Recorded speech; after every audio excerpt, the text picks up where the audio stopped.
못 푸는 게 정상입니다. 모르는 게 정상이에요. 모르는 게 죄가 아니에요. 성경은 성경 말씀이 풀죠. 그러므로 우리는 성경을 풀어줄 성경 말씀을 알아야 되는 거예요. 그걸 실마리를 잡아야 되는 거예요. 그러면 풀려요, 풀려.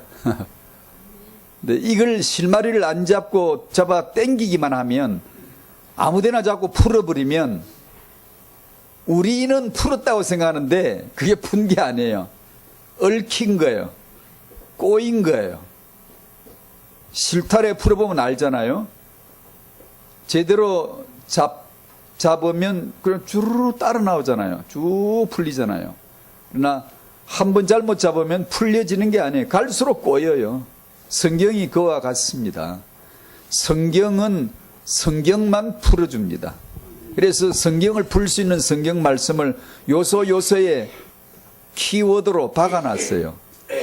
몇 군데 이렇게 박아놨어요. 그걸 아는 게 중요하고, 그 말씀들의 핵심은 당연히 예수 그리스도입니다.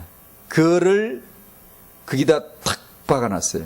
근데 그 예수가 그리스도라는 실마리를 탁 잡기만 하면 역사도 풀려, 세계사도 풀려, 일반 세계사, 이스라엘 역사 다 풀려, 24시가 풀려, 내 인생 모든 경험이 다 풀려, 범사가 풀려, 모든 것이 다 풀려, 다 풀어져요.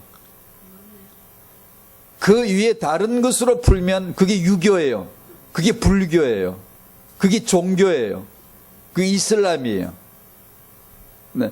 하나님의 진리는 예수 그리스도로 말미암아 풀어져야 되고 풀어지게 돼 있고, 그로 말미암아 풀지 않은 모든 것은 훌륭하지만 답이 아니에요. 구약의 성경은 신약의 성경으로 풀어줘야 돼요. 말라기는 반드시 신약을 언급을 했을 거예요. 안 봤어도 이제 우리는 계산으로도 알 수가 있어요. 창세기는 어딘가는 반드시 신약을 언급했을 거야 라는 걸 넌지시 그냥 알 수가 있잖아요. 그리고 찾아보면 나오잖아요. 말라기에는 신약을, 예수 그리스도를 그리스도가 되시기 위해서 뭔가를 기록했을 것이다라는 걸 찾으면 돼요. 반드시 나와요. 없으면, 안 보이면 내 눈 보일 때까지 기다리면 되는 거고요. 그것 때문에 의심하지 않습니다. 말라기 시대는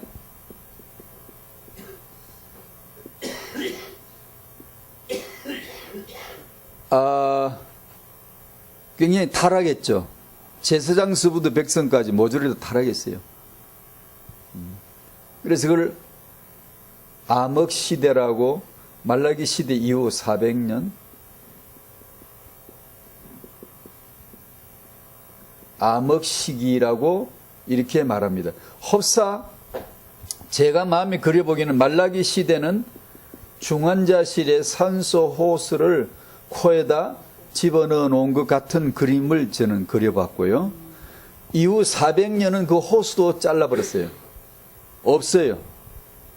중환자실에 산소호스 끼워서 겨우 그것으로 연명하는데 호흡을 겨우 유지하고 사는 게 말라기 시대에 그만큼 타락했어요. 지도자에서부터 백성까지, 성직자에서 일반 백성까지 다 타락했어요. 타락했던 말은 하나님을 몰라요. 그 언약을 몰라요. 그런데 더 놀라운 것은 말라기 이후로 신약까지 시기를, 그 중간 시기를 400년이라고 하는데, 그 400년 시기는 산소호수마저 끊어버린 시대라고 저는 그렇게 생각해요. 산소호수가 끊어진 채로 400년. 타락이 아니라 완전 타락.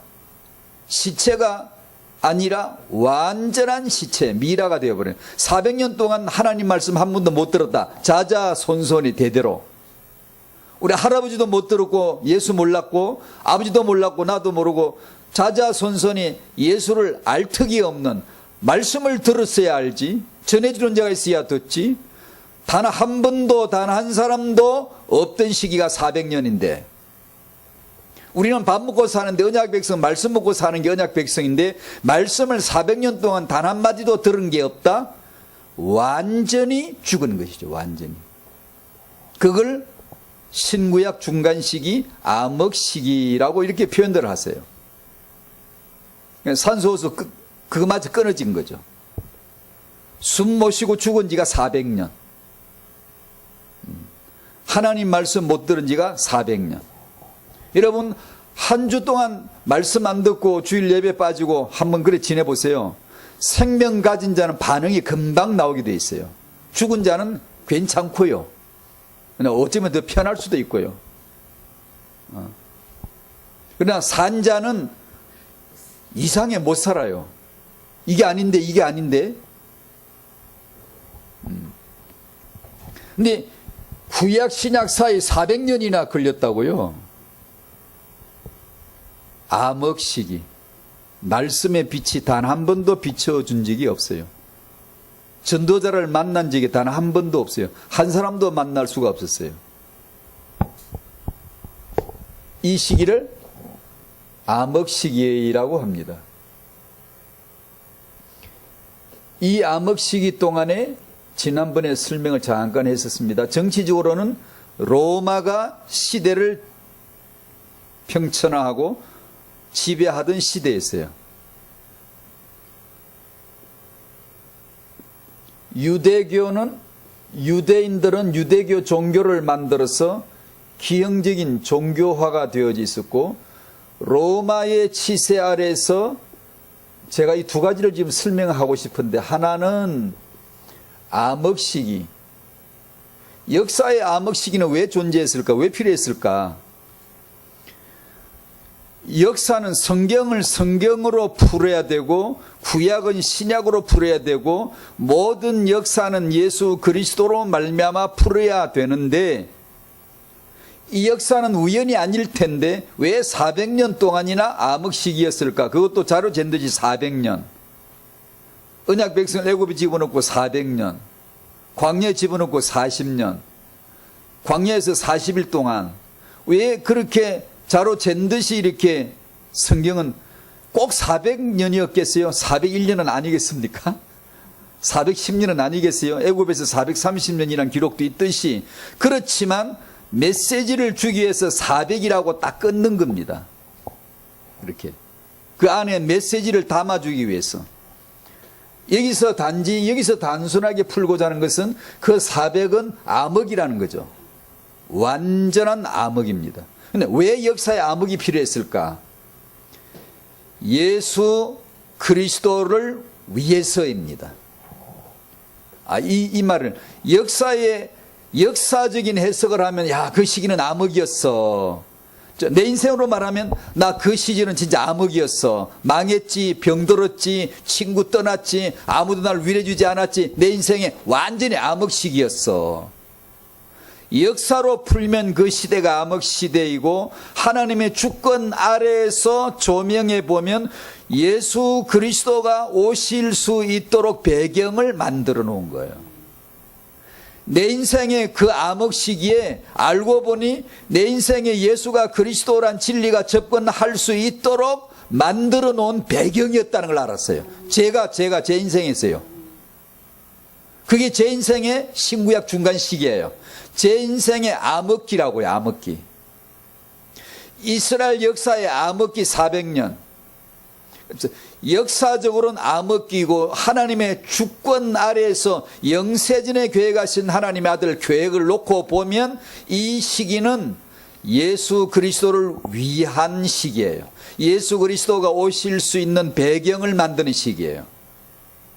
그걸 지금 제 개인의 인생에 견주었고, 우리 한국 역사나 세계 역사나 이스라엘 역사나 어느 개교회를 말해도 맞고 어느 곳에도 맞는 하나님의 주권적입니다. 이것이 반드시 암흑 시기를 도래케 해놓고 빛을 5초짜리라도 환하게 보일 수밖에 없는 배경이 되는 거예요. 암흑이. 근데 그 인생에 암흑 시기가 반드시 주어져야 돼요. 정 안 주어지면 율법으로 말씀으로 암흑을 만들어버려요. 율법은 정죄의 언약이에요. 정죄의 말씀. 깜깜해. 난 죄인이구나. 죄밖에 없네. 내 이때까지 살아오면서 행한 게 죄밖에 없네. 죄뿐이라 노래도 많아요. 내 인생에 지은 게 죄밖에 없네 라고 말씀으로 덮어버리면, 허감이 되게 하면 어찌할 거가 나오는 거예요. 어찌할 거가. 그때. 그러면 마태복음의 주 예수 그리스도의 밝은 광명의 하나님 나라의 천국 복음의 시작이라 하고, 내 인생의 시작이, 그 복음의 시작이 탁 나타나기 시작하는 거예요. 제 인생이 그랬습니다. 그래 지나고 알았어요. 내 인생의 암흑기는, 내 인생 역사로 보면 암흑기였고 참 외로웠고, 나 죽고 날에서 보니까 예수가 그리스도 되시기 위한 하나님의 전적인 간섭이었구나. 그래서 내가 누워 있었구나. 그래서 내가 그렇게 외로웠구나. 외로워야 만남을 알지요. 고독해야, 홀로 외로워야 그 만남이 뭔가, 그리스도와의 만남이 얼마나 극적인가를 알 수가 있죠. 그게 생명 시나리오예요. 그래, 이 말라기와 마태복음 사이의 400년 우연이 아니에요. 철저하게 하나님의 계산입니다. 그러니 그 하나님하고 우리하고 게임이 되나요? 우리 생각하고 하나님을 감히 알 수 있어요?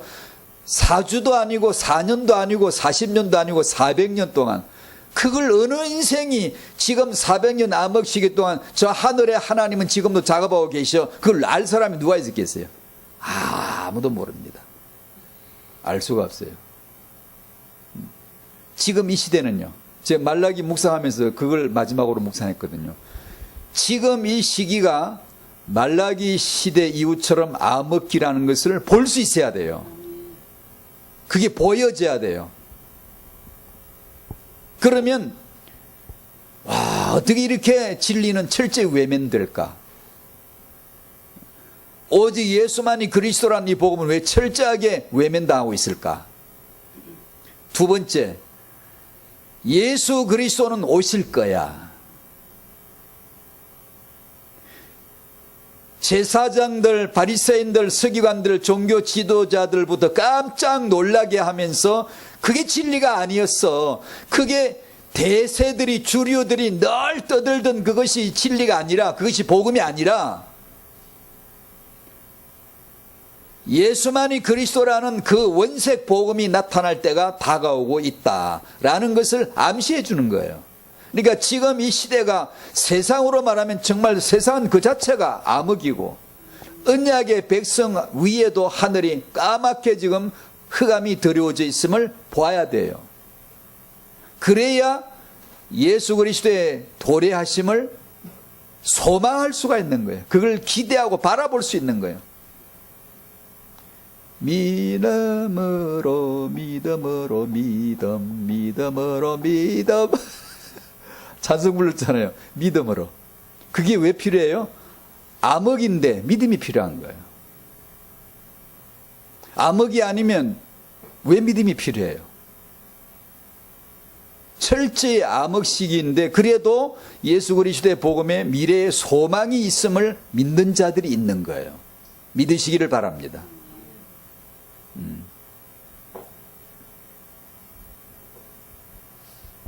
다시 설명합니다. 이게 성경 푸는 보는 거고, 내 인생 보는 거고, 역사 보는 어떤 한 방법이거든요.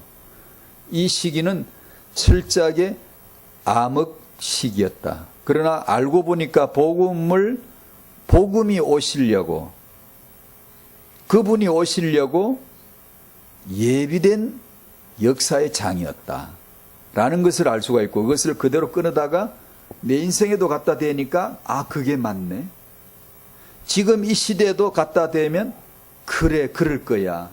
주님이 오실 거야. 주님이 재림을 하시든지 아니면 오직 예수만이 그리스도야 하나의 메시지로 만인을 깨트릴 전도자를 보내시든지,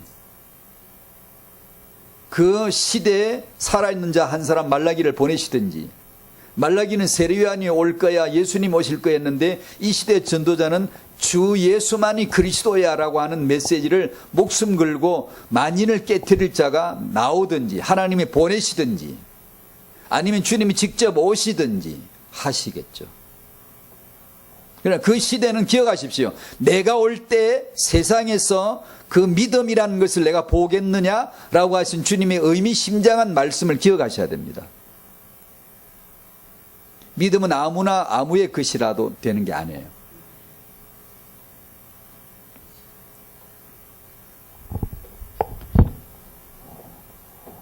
오늘 메시지가 메시지 받으셨습니다만 한 1번 문제, 2번 회복, 3번 육아 이렇게 해봤습니다. 창세기 4장을 한번 여시겠습니다.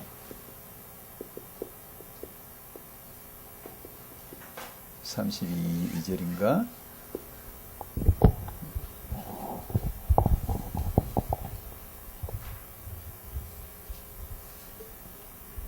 흐름인데 흑암 역사의 흐름, 하나님 역사의 흐름이 오늘 제 마음에 품은 주제이고요.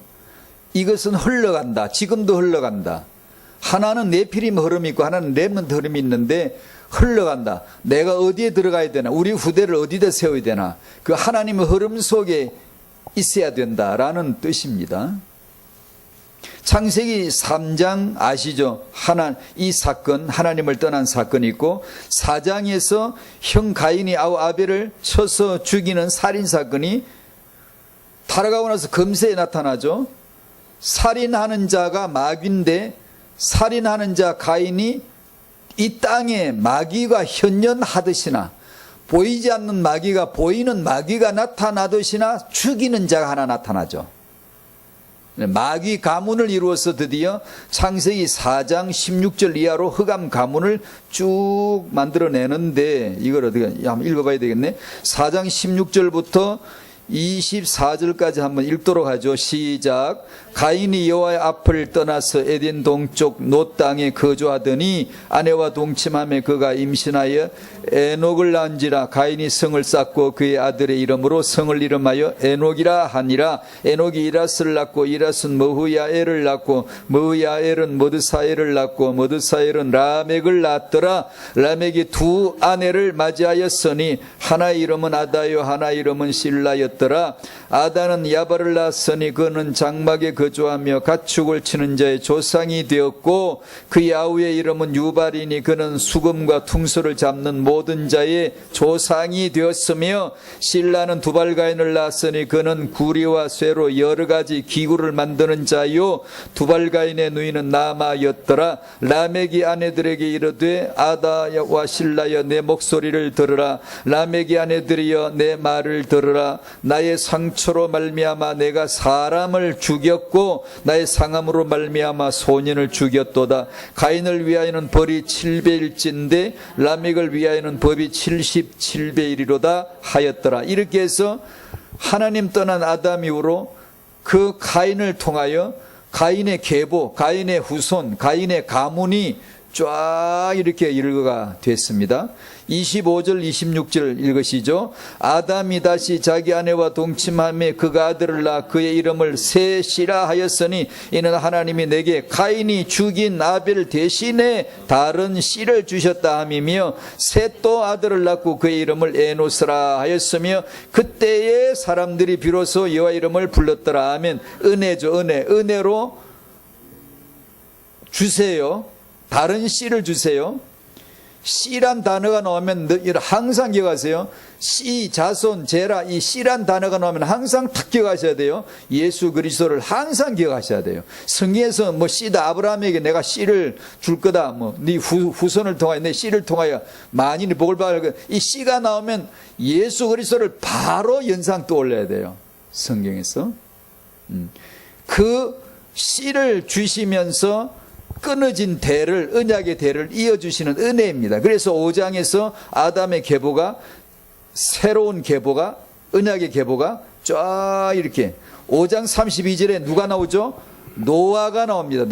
노아는 500세 된 후에 셈과 함과 야벳을 낳았더라. 그 다음에 누가 나오겠죠? 아브라함 나옵니다. 그러니까 가인이 아벨을 죽이고 나서 하나님이 죽어버린 아벨 대신에 다른 씨를 주셨어요. 그게 셋이고 셋이 에노스를 낳고 여호와 이름을 불렀더라 하고 5장에서 아담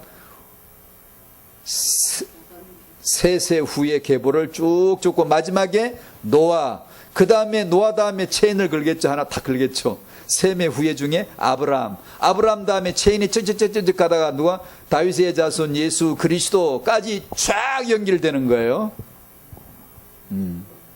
즉 흐름, 마귀 역사가 어디 흘러 들어가는지, 하나님 역사는 어디 더 흘러 들어가는지, 우리는 그럼 지금 누구인지, 렘넌트는 뭔지라고 하는 언약적 흐름을 보고자 하는 거예요. 그러면 타영아 정말 축복해야 되겠구나. 우리 유초 중고 대청 렘넌트 후대들 축복받아야 되는구나 라고 하는 언약적 결심을 하게 되겠죠. 자, 그 얘기입니다. 그 제 메시지 근간을 뼈대를 쫙 지금 다 놓았어요. 이제는 그렇게 이해하시면 되고요. 제가 설명을 그냥 간단하게 한다면 1. 복음과 후대 문제 1. 세상 문제의 발단 아시죠? 문제의 발단은 어디? 창세기 3장. 창세기 3장은 보따리인데 보따리 하나를 척 풀면 거기에 제일 먼저 마귀란 놈이 스물스물 기어 나올 거고, 마귀가 차고 마귀가 끌고 나오는 존재가 하나 있는데 그것이 세상, 우리가 말하는 세상이라고 말할 이 세상은 악한 잔에 취했으며, 요한일서 5장에 이 세상은 악한 잔에 취했으며, 마귀가 창세기 3장을 보따리를 척 풀면 마귀란 놈이 고기를 썩 밀고 나오는데 그 마귀란 놈 안에 그 처한 것이 세상, 동서남북이 세상, 온 세상, 정치, 경제, 사회, 문화, 이 모든 것이 다 포함되어 있는 이 세상, 세상이 악한 잔에 취해 있고, 여기서의 핵심은 나, 자아, 인간 나. 제가 일부러 늘 의도적으로 나를 강조합니다. 왜냐하면 이 십자가의 복음을 역설적으로 바르게 이해하기 위해서는 나를 알아야 돼요. 나를 모르면 굉장히 위험합니다. 예수 몰라도 죽고요, 알아도 까딱하면 위험할 수 있어요. 왜냐, 그런 병폐적인 걸 너무나 많이 봐요. 나라는 존재가 어떠한 존재라는 것을 구원받을 때, 구원받고 나서 구원받고 50년이 지났어도 여전히 나는 나라는 것을, 시퍼렇게 살아있는 나라는 것을 견제하지 않으면, 이게 견제하지 않으면, 어떤 사람이 새벽마다 기도하고요, 새벽 기도 한 번도 안 빠지고요, 부르짖어 기도하고요, 얼마나 믿음 좋은 처럼 보이는데요, 근데 유부남하고 바람 나가지고 있는 사람이 있어요. 말을 안 들어, 이 여자가. 왜 그래요?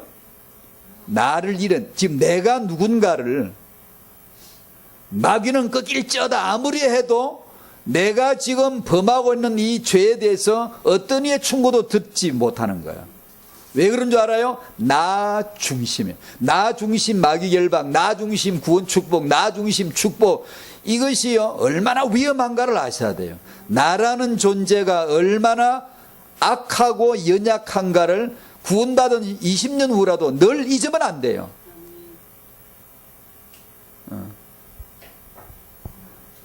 안 그러면 이게 아주 위험. 그래서 제가 의도적으로 나를 계속, 왜냐하면 이 시대에 복음을 잃어버린 시대인데요, 복음을 잃어버린 것 중에 그 증거 중에 하나가 나를 잃어버렸어요. 나를 덮어버렸어요.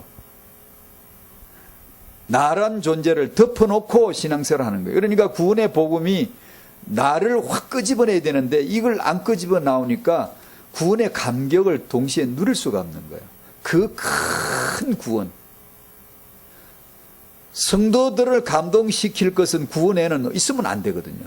구원을 말하는데, 예수를 말하는데 다 감동이 되어야 성도예요. 근데 예수가, 그리스도란 이 메시지가 주어져도 감동이 안 되면 이건 노쇠했다고 봐야 되나, 뭐 어떻게 해야 했다고 봐야 되나, 이게 무슨 잘못되게 연단이 되어버렸다고 봐야 되나, 이게. 맞아요. 그러니까 영적 경계가 항상 필요해요. 항상 창세기 3장 그러면은 하나님을 떠난 존재, 하나님을 떠난 나, 내가 곧 세상이요. 얼마 전에 우리 교회 어떤 엄마가 카톡에 이런 얘기를 했어요.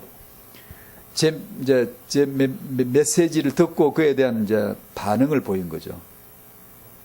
세상을 얘기를 좀 했거든요. 그러니까 세상의 시끄러움, 잡음, 이 가운데 하나님 말씀 제대로 안 들리는 이런 언급이 있었는데 그걸 듣고 그렇게 시끄러운 세상, 그 시끄러운 세상보다 더 시끄러운 세상이 내 안에 있음을 알았습니다.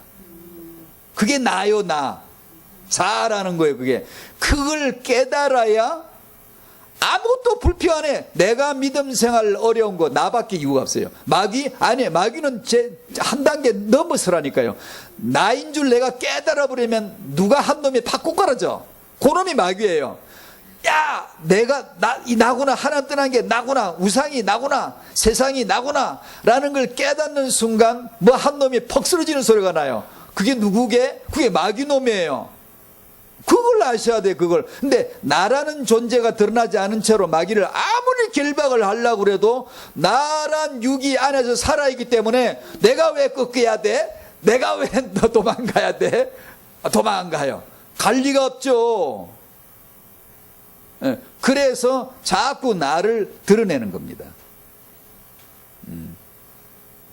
에베소 2장 3절 전에는 우리도 다 그 가운데 지내며 우리 육체의 욕심을 따라 지내며 육체와 마음에 원하는 것을 하여 이게 육체 나의 육체 마음 나의 마음 욕심 나의 마음 전부 다 나를 두고 하는 표현이에요. 그죠? 전부 다 마귀 역사는 모두 마귀 역사는 기억하세요. 마귀 역사는 전부 다 나와 연결되어져 있어요. 나와. 그래서 어느 날 내가 야, 듣기 싫어, 재수없어, 기분 나빠 이런 마음이 들거들랑 마귀가 나한테 침 놓는구나 그렇게 생각하시면 딱 맞아요. 듣기 싫거든요. 자존심 상하게 하면 듣기 싫거든요. 그거요 누구나 저는 듣기 좋다는 뜻이 아니에요. 듣기 싫어요. 그걸 알아야 돼요. 그걸 이해를 해야 돼요. 안 그러면 이 생애자랑 육신의 안목 육신의 정력 안목이 주는 이 생애자랑 이게 넘어가요. 안 넘어갈 사람이 단 하나도 있으면 예수님 광야에서 금식하시고 시험 이기신 거 바래지 색바래지 의미 없지. 다 넘어가요. 100% 다 쓰러져야 돼요. 쓰러져 줘야 예수가 그리스도예요. 안 쓰러진 척 하면은 그게 이제 공자 나온 거예요. 바리새인 나온 거예요. 다 쓰러져 가야 예수만 그리스도인데, 자, 쓰러져야 쓰러진 줄 알아야 예수께서 구주가 되세요. 와서 어느새 와서 탁 나를 탁 건져주세요. 이게 복음의 묘미거든요.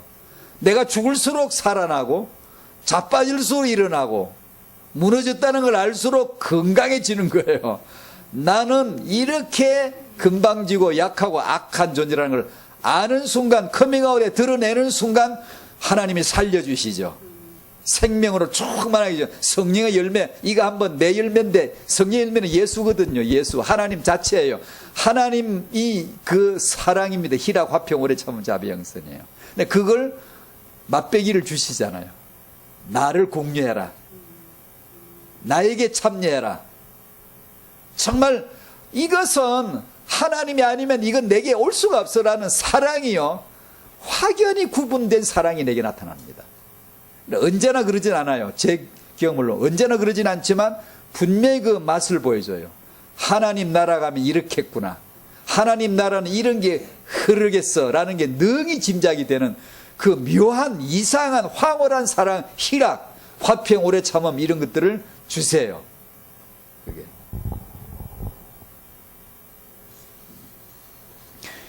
이 문제의 발단이 창세기 3장인데 이 문제의 확산 단계가 오늘의 메시지 흐름인데, 주제인데, 결혼, 임신, 출산을 통해서, 육아를 통하여 이 창세기 3장이 막 흘러들어가요. 4장으로 흘러들어가고 가인으로 흘러들어가고 6장으로 흘러들어가고 11장으로 막 확 흘러들어가요. 그래서 온 세상을 이룬 거예요. 온 세상 안에는요, 이 창세기 3장 흑암의 흐름이요 꽉 들어와 있어요. 물된 동산, 흑암에 물된 동산이지. 저수에서 문을 열고는 콸콸콸 쏟아서 확, 이게 세상의 문화라고 할 때 이것은 전부 다 가인 가문의 문화예요. 세상의 문화. 동성애를 찬성하는 자들은 가인 가문의 문화예요. 그게요. 인본주의의 신은 인권인데, 인권은 인간, 내가 신이라는 거예요. 내가 주체라는 거예요. 하나님 나가, 그 말이에요. 창세기 3장이죠. 그죠? 그러니까 동성애는 기독교 세계관과 인본주의 세계관이 맞붙은 영적 전투의 최전선이 동성애로 나타납니다. 지금 현대 이 시대의 시류로 말한다면, 지금 한국의 지금 분위기로 본다면, 추세로 본다면 이 영적 전쟁은 첨예하게 되어져 갈 거거든요. 지금 어린아이들이 우리가 아니라 지금 아주 어린아이들이 20세, 30세 정도가 될 때는 정말 다를 거거든. 우리가 보는 세상이 아니라 이 정체성 자체가, 남녀 구분 자체가 법적으로 없어져 버리는 그런 시대가 능히 오거든요. 올 거거든요. 능히. 우리가 기도한다고 안 될 것 같습니까? 기도해도 되대. 네, 그것이 뭐냐 하면 기독교 세계관과 자연주의, 인본주의 세계관의 충돌입니다. 충돌. 그 영적 전쟁이고, 거기서 다시 말씀드리면 이 시대에서 가장 그 영적 전투에 첨예하게 나타나는 현장이 동성애 현장이에요. 성정체성인데. 그게 어디서 나왔다고요? 가인의 가문의 문화에서 나왔다고요. 아까 당장 두 아내 나오죠. 가인의 후손들, 라멕 두 아내, 두 아내가 낳은 아들들, 야발, 유발. 야발은 목축하는 자, 유발은 퉁수 잡은, 악기 잡은 자. 두발 가인은 금속으로 기구 만드는, 많은 사람들이 풀이하기를 살인 도구 만드는, 사람을 죽이는. 가인이 사람을 죽였죠. 그의 후손이 두발 가인이 라멕이 소년을 죽였다. 사람을 죽이죠. 근데 죽이는 자, 마귀에서 죽이는 자 사람들이 꼭꼭 출현하는 게 세상이에요. 가인 가문의 흐름이에요. 그러니까 마귀가 가인 창세기 3장에서 하나님을 떠나도록, 분리되도록 유혹을 해서 탁 잡아 떼버렸고, 4장에서 가인을 지배함으로 살인하는 자 사람 가인을 지배함으로 가인의 아버지가 되고, 살인자의 아버지예요. 살인의 아버지죠. 아버지가 되고, 그 다음에 오늘 읽은 4장 16절야로 가인의 후손 흑암 가문을 만들어내는 거죠. 그것이 지금 세상이라고 말하면 딱 맞죠. 그 세상에서는 문화 생활을 한다, 문화인이다, 세상에서 지성인이다 라고 할 적에, 야, 훌륭한 지성, 뛰어난 문화라고 할 적에 그것을 가지고 하나님을 더 잘 섬겼다는 말은 일체 없어요. 절대로 없어요. 있을 수가 없어요. 가인 가문의 문화 생활, 지성인 생활, 아무리 나와도 하나님을 더 잘 알고 더 잘 섬겼다라는 것은 절대로 나오지 않아요. 문화, 세상이란 속성 자체가 반신적이에요. 반기독적이고 반성경적, 성경을 철저하게 공격합니다. 정오하고. 이걸 대학생들이나 청년들, 젊은 다 마찬가지지만 정말 이 성경적 세계관과 이 현재 이런 것을 가르칠 필요가 있는데, 왜냐하면 예배당에 앉아서는 성경을 믿습니다. 아멘 합니다. 아멘 하는데, 세상에 나가서 어떤 결정을 하거나 행동을 할 때는 같은 건데 다르게 봐버려요. 기독교인들이에요.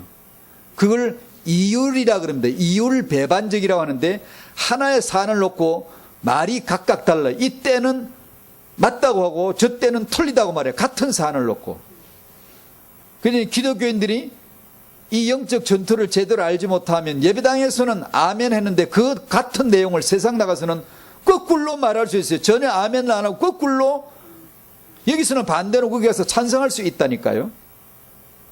그게 다시 말하면, 제가 그렇게 모분이 되겠습니까? 많은, 저도 꼭 그래야 되는 게 뭐냐 하면, 말씀이 마음과 생각에 써져야 되고 삶에서 나타나야 되거든요. 이게 되려면 오직 예수만이 그리스도라는 복음이 꽉 찔러져 들어와야 됩니다. 어설프게 예수 믿으면 남자가 신앙생활하기 정말 어렵고요, 여자가 신앙생활하기 어렵습니다. 이 남자 여자는 창세기 3장적 기질이 나란 육체 속에 잔뜩 배어들어 있기 때문에 그 예수는 그리스도란 원색 복음이 아니면 해결이 안 돼요. 이길 수가 없어요. 보통 우리 타영아 현장에서 이런 말씀을 많이 하죠. 그 말씀 우리가 많이 듣고 또 그렇게 믿는데, 타영아 중요성이니까 타영아 때 들어간 것이 영원하고 타영아 때 들어간 것으로 각인된 것으로 된다 라고 말하죠. 그보다 더 센 걸 알아야 그 말이 맞습니다. 만약 그 말만 듣고 그 말만 하고 그 말만 듣는다면 답 없어요. 다 타영아 때 들어간 것으로 인물된다면 과연 인물 4개 키운 타영아 육아가 몇이나 될까요? 우리 기독교인들 열 중에 타영아 시기에 인물이 될 만한 것을 기본으로 들어가도록 각인을 제대로 시켜준 사람이 과연 몇이나 되겠습니까? 솔직히 까놓고 얘기해서 그냥 대충 그러지 말고 진짜로 사실 많지 않거든요. 많지 않을 때 그럼 은혜가 아닙니까? 은혜 신앙생활 아니라고 해야 됩니까? 아니에요. 그러므로 자, 이것은 여러 가지 메시지인데요. 사실 타영아를 할 사람은 오직 예수를 알고 해야 됩니다. 안 하면 타영아 자기 전공 강조하다가 복음 없어져 버려요. 복음은 그게 아니에요. 타영아 때 각인되어 들어간 것으로 되는 게 복음이 아니에요. 그것은 세상 얘기예요. 상식이죠. 인본의 세상도 알고 있는 일반 순리에 속해요. 그러나 어느 날, 타영아 관계 아니에요. 어느 날 20살 좋고 15살 좋고 30살 좋고 40살도 좋은데 어느 날 하나님이 그 안에 말씀으로 들어온 자는 말씀대로 됩니다. 즉 다시 말씀드리면 제가 천안가서 이 이야기를 했는데요. 나오길래 했습니다. 제가 타영아 때 제 아버지 어머니는 예수 안 믿었어요. 우상 숭배하는 가정에서 타영아 유초 시기를 지냈거든요. 그럼 제게 각인된 건 철저하게 불신이고 우상이에요. 세상이죠. 제가 타영아 때 들어온 것으로 제가 되겠습니까? 미래가 되겠습니까? 어느 날 제게 들어온 복음의 말씀으로 제 미래가 되겠습니까? 어느 날 하나님이 제 안에 써주신 그 말씀대로 저는 제가 될 줄로 믿습니다. 믿습니다, 믿습니다, 믿습니다, 찬송 불렀잖아요. 그걸 복음이라고 하는 거예요. 하나님이 내게 주신, 내 마음과 생각해 주신, 내게 삶에 적어주신, 써주신 이 복음대로, 말씀대로 되는 걸 믿어야 됩니다. 그리고 그렇게 됩니다. 내가 지옥 가겠습니까? 천국 가겠습니까? 내가 태어난 태영아 때 각인된 걸로 되는 게 아니라 어느 날 내게 주신 말씀대로 가는 겁니다. 내 앞으로 향후의 삶이 생활이 어떻게 되겠습니까? 잘 모르겠죠. 그러나 믿어야 됩니다. 뭘 태영아 때 각인된 것으로 내가 되는 게 아니라 어느 날 내게 주신 말씀대로 난 내 미래, 내일은 모레는 걸피는 될 거야 라고 믿어야 됩니다. 그러므로 태영아를 하려는 자는 사역자나 메신저나 부모는 반드시 말씀, 복음의 말씀을 알아야 돼요. 그것으로 하나님이 태영아를 축복하시는 것이지. 그러니까 그렇게 알고 태영 유초 시기에 엄마 아빠가 정말 이 오직 예수만이 그리스도란 복음을 알고 받고 감동하며 감격하며 그것으로 살고 그것으로 아이에게 전달하려 한다는 것은 이것은 정말 엄청난 거예요. 엄청난 거예요. 정말 놀라운 거예요. 놀라운 거. 그렇지 않겠습니까? 어느 날 40살에 들어온 이 말씀이라도 내 인생의 영혼이 바꿀 수 있는데 이 복음이 태영 유초 때 만약에 전달된다면 그 아이 속에 각인이 된다면 어떤 일이 일어나겠어요? 그런 엄청난 언약적 소망을 갖는 거죠. 그럴수록 우리들은 어떤 전문, 어떤 전공, 어떤 주제별 사역을 할 때 완전히 예수만 그리스도라는 복음이 치고 들어가서 그 현장을 갈라내 줘야 돼요. 안 그러고 하는 말들은 다 허세요, 허풍이요, 발린 소리예요. 맞는데 아주 근사해. 그래서 꼴까닥 넘어가 버려요. 그래서 꼴까닥 넘어가. 사단이 나 사단하고 오는 줄 압니까? 멋진 양복 입은 무당으로 나타나지. 양복 입은 무당으로. 무당으로 털털털 이런 게 아니라 양복 입고 촥 서가지고 나타나지. 멋있게 쿨가이로 나타나죠. 멋진 신사로 나타나서 훌륭한 지성인 인품으로 나타나서 축복하지.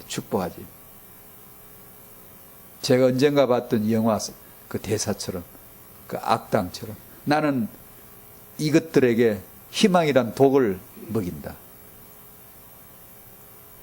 그 대사를 듣는 순간 소름이 쫙 올랐습니다. 저게 사단이구나. 희망을 던지는 사람을 싫을 사람이 어디 있어요? 그래서 사단이죠. 사단이란 말은 사단스럽다는 게 아니에요. 99.9% 옳은데 하나가 끄트머리가 하나 탁 틀린 걸 사단이라고 그러는 거예요. 99.9% 그리스도 같은데 아닌 걸 즉 그리스도 안티만 딱 붙이면 돼. 안티 크라이스트예요. 악령이 뭐 딴 건 줄 알아요? 99.9% 옳은 말을 하는데 영이에요. 영. 말을 옳은 말을 하는데 마지막 하나 악자가 딱 들어가는 거예요. 말이 뭐 악령은 뭐 처음부터 지저분하고 더럽고 그런 줄 압니까? 다 옳고 향기 나고 멋있고 다 그런데 하나가 딱 안 맞는 거예요. 그걸 알겠습니까? 알 리가 없죠. 나 모릅니다. 주여 언제나 함께 하소서. 아멘. 그렇게 해야 돼요. 몰라요. 그러니까 호세아 4장 7절이 생각나죠. 저희는 번성할수록 내게 범죄하니. 그게 가인 가문의 양태를 딱 보여주는 거예요. 세상을. 더 많을수록, 더 커질수록, 더 증가될수록, 더 풍성해질수록 범죄하는 거예요. 그게. 그래서 나온 김에 한 번 더 설명드릴까요? 제 이런 말은 좀 어렵기는 하죠. 죄 그러면은, 죄인 그러면은 내가 어떤 행동하는 것, 나쁜 짓을 하는 것을 죄라고 말할 수 있죠. 죄인, 쟤 죄인이구나. 아니, 성경에서는 그렇게 말하지 않아요. 죄의 종, 죄인, 죄의 그럴 적에 성경에 단어는 그런 뜻이 아니에요. 그럼 내가 아이고 사랑스러워, 사랑해. 그러면 그건 죄가 아닌 걸로 보이죠. 당신은 바로 쏘가요. 바로 쏘가요. 사단이 와가지고 때리고 죽이고 맨날 그럴 줄 알아요? 사랑해 하면서 싹 독먹여 죽여버리죠. 뱀의 혓바닥처럼 담요를 부드럽게 날랑날랑 살 덮어서 위로합니다. 형제여 위로합니다 하고 싹 독으로 딱 죽여버리죠. 여러분 나들이 죽이러 왔어 임마 이렇게 하는 줄 알아요? 그런 유치빠방하게 그럴 줄 압니까? 그러면 누가 도망가 버리지 누가 있어요? 문화로 지성으로 문명으로 사랑스러워 사랑해라고 나타날 때 우리는 그걸 보고 사랑이구나 저분은 좋은 사람이야 바로 쏘가버리죠. 죄인이다 죄란 말은요 나타나는 것을 보고 말하는 게 아니에요. 나라는 존재를 두고 하는 거예요.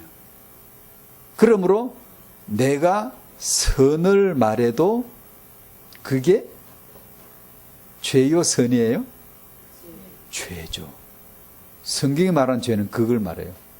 바리새인이 거룩을 여호와여 하니까 예수님 보니까 이 마귀 새끼들이에요.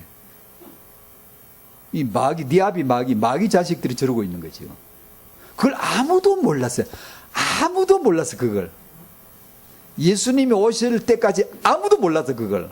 설마 그럴 리가 어디 있어? 사람이 죄인이기 때문에 무엇이 나와도 죄예요. 예수를 안 믿으면 그 사람이 유교적인 도덕군자가 되어도 죄인이에요. 아시겠죠? 그죠? 복음은 우리 그렇게 이해했잖아 이미. 그 뜻이에요. 그걸 그렇게 설명한 거예요. 예수를 믿어서 구원받는 것은 내가 구원받는 것은 내가 무엇을 했기 때문에 구원받을 만한 어떤 짓을 했거나 행위를 가졌기 때문이 아니에요. 예수 그리스도께서 이루신 그분이 이루신 것을 그대로 고스란히 내 것으로 들어와서 내 것이 되게 해주시는 그 은혜 대속의 은혜 나와 함께 연합 하나됨 연합됨 동일시됨의 그 복음으로 말미암아 내 것으로 삼아 주시는 게 복음인데요. 그것을 시인함으로 나는 예수 안에서 의로운 자, 의인이 되는 거예요. 의인이.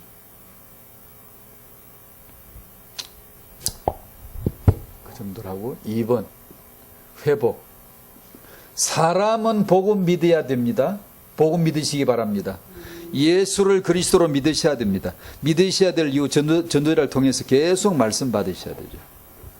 그것이 신상에 좋습니다. 당신이 예수가 그리스도이신 이 복음을 듣고 또 듣고 묵상을 자꾸 하시는 게 당신 생애에 정말 좋습니다. 정말로. 그게 후대는 반드시 회복되어져야 됩니다. 하나님의 역사가 어떻게 이 언약 가문으로 흘러들어가는지를 창세기 3장 15절에 마귀를 멸할 자로, 죄인을 살릴 자로 여자의 후손을 지정 딱 해놓으시고, 창세기 4장에서 양을 바침으로 예수를 드러내고 양처럼 죽음으로 예수를 드러내는 아벨 사건으로 아버지 아들 소통, 아버지가 누구 아들이 누구, 아버지가 아들을 보내고 아들이 양되어 죽는 것을 계시해 주시고, 4장 25절 26절 읽었죠. 아버지는 죽은 아벨 대신에 아벨이 죽었기 때문에 가능해진 거예요. 참 이런 복음 설명은 진짜로 많이 필요한데 오늘은 그런 설명은 안 하고요. 주권 아래에서 복음을 위하여서 예수가 그리스도 되심을 위해서 하나님이 역사를 어떻게 만들어가고 어떻게 이어져 가게 하시는가를 하나하나 이게 사실 설명해 줘야 되거든요. 아벨이 양을 잡아서 죽임으로 예수를 나타냈습니다. 예수를 이렇게 죽을 거야. 아벨이 양처럼 되어 양이 되어 자기가 죽음으로 예수를 나타내는 겁니다. 아벨이 죽음으로 말미암아 다른 씨를 주시게 되고, 그 다른 씨가 셋을 낳게 셋이 되고, 셋이 에노스가 되고 여호와 이름을 부르고 노아까지 건너가고 아브라함으로 툭 뛰어서 예수 그리스도까지 쫙 이렇게 KTX처럼 쫙 가는 거예요. 이렇게 언약의 가문이 흘러가는 거예요. 하나님의 역사가 그렇게 흘러 들어감을 보여주세요. 그래서 누가 누구를 낳고 할 적에 그걸 딱 보는 거예요. 우리가 누가 누구를 낳는 말이 성경에 나오면 하나는 흑암 가문이고 하나는 언약 가문이에요. 딱 그냥 뭐든지 그렇게 나와요. 아까 말씀드린 대로 흑암 가문에는 반드시 죽이는 자 나와요. 죽는 자 나와요. 언약 가문에는 죽는 자 나오고 흑암 가문은 죽이는 자 나와요. 언약 가문은 죽는 자가 나오는데 죽는 자가 나올 때마다 예수 그리스도가 오히려 더 드러나고 그 언약 가문이 더 유지가 되고 은혜가 더 역사되고, 그래 초대교회는 언약의 가문들은 언약의 후손, 우리 교회는 계속 죽는 역사가 계속 나와요. 그걸 정인이라고 하는 게 순교자, 죽는 거예요. 근데 가인 가문의 흑암 가문은 죽이는 자들이 계속 나와. 스데반이 잡아 죽이다가 이제 자기가 잡혀 죽는 아벨이 되는 거죠. 죽이는 자들이 계속 나오고 칼 들고 병정되어 가지고 정권 잡아서 교권 잡아서 죽이는 자 단 항상 나오고, 그러나 죽는 자 너 이단이지 그건 이제 죽은 거거든요. 죽는 자가 언약 가문에는 항상 나와요. 근데 하나님 역사는 어디 있다? 죽이는 자 안에 있는 게 아니라 죽는 자에게 있는 거예요. 그게 예수 그리스도예요. 복음을 나타내요. 항상 죽거든요. 자, 그 정도 말하고 자꾸 말하면 길어질 것 같다. 언약의 계주. 그래서 청년이 중요하고 부부가 중요하고 부모가 중요하고 조부모. 이 청부 모조는 싹 다 복음 알아야 되고 후대 알아야 됩니다. 근데 이걸 메시지로 계속해서 알려줘야 돼요.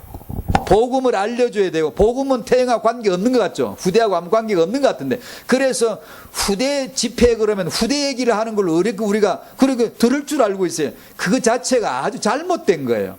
교회답지 못한 거예요. 그게 교회는 당연히 예수 말할 줄로 알고 있어야 되고 예수 들을 줄로 알고 있어야 돼요. 교회는 입이 귀가 그거밖에 없어야 돼. 그게 교회예요. 그런데 뭐 치유 사역 그러면 치유를 말할 줄 알고 치유를 들을 줄 이미 알고, 아니 그러면 안 돼요. 예수만이 그리스도만이 치유의 치유. 그러니까 타행하라고 해서 모이면 반드시 복음을 알려줘야 되고 복음을 들어야 되고 복음을 듣다가 보면 그 안에서 툭 불거져 나오는 게 타영아가 돼야 돼요. 타영아. 그 전에 서둘러 깨고 알을 깨고 나오면 타영아 해야지 하면 맞는 말인데 죽어요. 그거 사산이에요. 그건 생명이 나오지 않아. 병아리가 되지 않아요. 그건. 노인사역을 한다 그러면 타영아나 노인이나 현장이 다르지 똑같은 거예요. 노인사역을 할 때 복음이라야 노인사역이 그 안에서 나오는 거지. 안 그러고 노인사역 하면 이건 이제 웃기는 거예요. 그건 종교들도 하는 복지사역 그런 거예요. 그냥 전부 다. 교회를 위해서 뭔가 득보려고. 아니요. 그런 선교는 성경에 없습니다. 아예.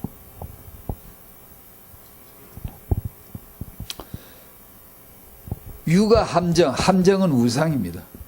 우리 부모들에게는 이게 다 있기 때문에 오늘은 간단히 지나가고요. 우상화, 자녀를 우상화하는 거 꼭 있습니다. 누구만 말하는 게 아닙니다. 이건 우리의 특성이 인간의 특질이에요. 그러므로 늘 복음이 들어와야 되고요. 지난주에 이어서 육아 공부인데 우리 태영아 메시지는 여기서는 그렇게 지난번에 토론이라는 케네디 가문을 통해서 토론이 주는 영향력에 대해서 그 중요성에 대해서 잠깐 언급했고 독서에 대해서 이런 걸 공부를 하셔야 돼요. 공부. 아이 키우는 엄마들은 정말 공부가 돼요. 독서하면 예전에 요즘은 제가 읽어볼 시간도 없지만 예전에 태영아 위해서 독서할 때 많았거든요. 독서를 많이 했거든요. 그때 독서에 관한 책 읽은 것만 해도 굉장히 돼요. 참 중요해요. 이 태영아 엄마들, 양육하는 엄마들은 꼭 이걸 배워야 되는데 독서를 위해서 독서 분위기가 돼야 돼요. 집안이 문 열고 들어가면 거실에 아파트 문 열고 들어가면 바로 가장 왕좌의 메인 가장 주인 자리, 중요한 자리 센터에 TV가 딱 앉아가지고 인근이처럼 앉아가 어서 오게 개 앉게 날 봐 이러면 다 쳐다보고 있는 거예요. 그러니까 TV 분위기가 한번 되면 독서 분위기 못 만듭니다. 거의 어렵습니다. 일단.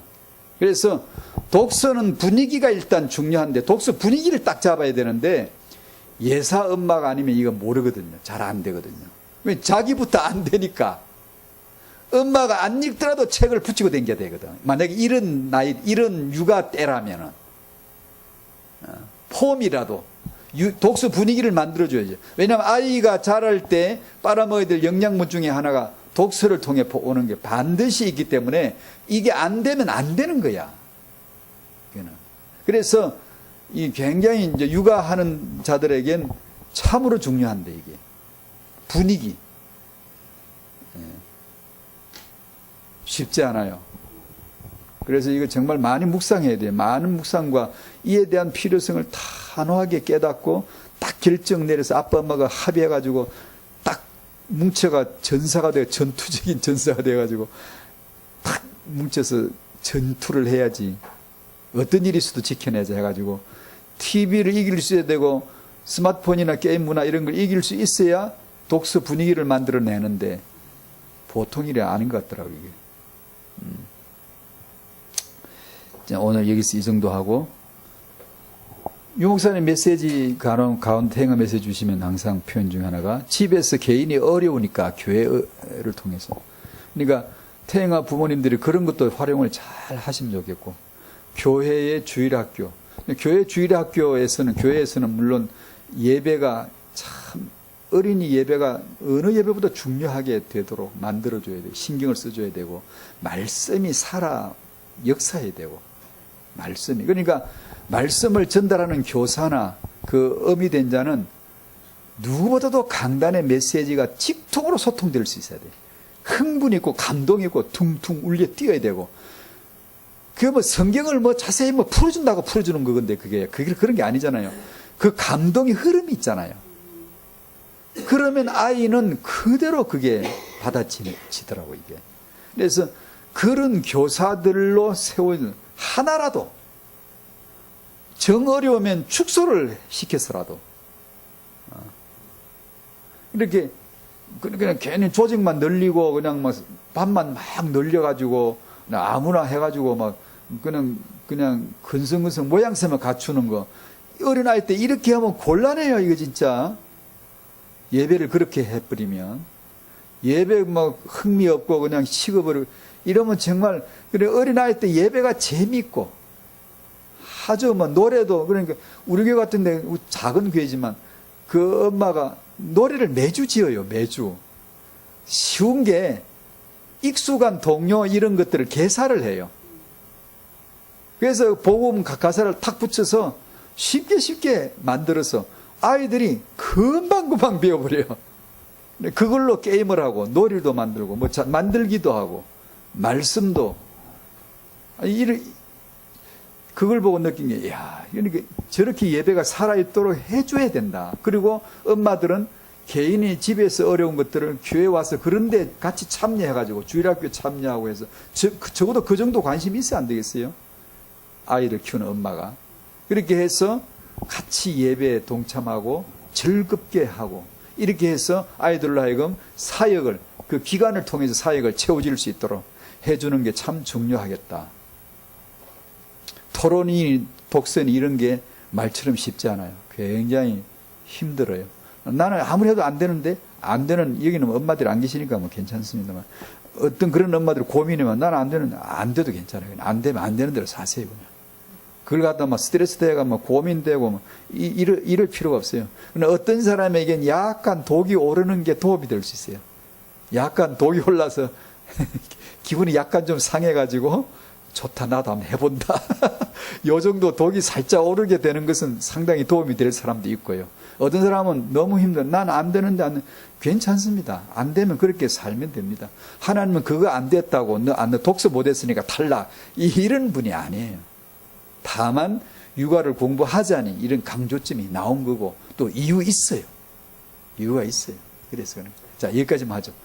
독서, 복음과 후대. 오늘 주제는 흐름이었고, 흑암 가문에 흘러들어가는 거, 언약 가문에 흘러들어가는 하나님의 역사. 주여, 하나님의 역사로 흘러들어오게 하시고 내 마음과 생각에, 우리 소망교회 안에, 그리고 하람이에게 이 언약이 흘러들어가게 해 주시옵소서. 다 같이 기도하십시다. 감사합니다. 하나님 아버지, 주의 말씀을 허락해 주시고 흘러가게 해주시고 우리 마음에 열어주셔서 내 마음과 생각이 흘러들어오게 하시고 우리 후대들 마음과 생각이 흘러들어가게 하시고 언약이 전달되게 하시며 그 마음속에 언약의 말씀이 펼쳐져 열려져 깨달아지게 하여 주셔서 우리 마음속에 하나님의 나라가 되게 하시고 그 복음을 누리게 하여 주시기를 기도합니다. 하나님 아버지, 참으로 우리 자라나는 태영 유초 후대들 렘넌트를 축복하오니 이들 가슴 속에 이들의 마음과 생각 속에 언약의 말씀이 흘러들어갈 수 있도록 성령으로 역사해 주시고 우리 말씀 맡은 교사들 부모들을 하여금 이 말씀 속에 잠겨 부모의 마음 속에 생각 속에 교사의 마음 속에 이 말씀이 먼저 들어가 역사하게 하므로 이 말씀이 후대들에게 학생들에게 후대 렘넌트들에게 흘러들어갈 수 있는 놀라운 사역의 장이 되도록 역사하여 주시기를 기도합니다. 주의 말씀이 살아 역사함으로 우리에게 구원이 되고 생명이 되고 치유가 되고 타영하여 축복이 되게 하여 주시옵소서. 주의 말씀을 영원롭게 하시고 우리 안에서 일치사 영원히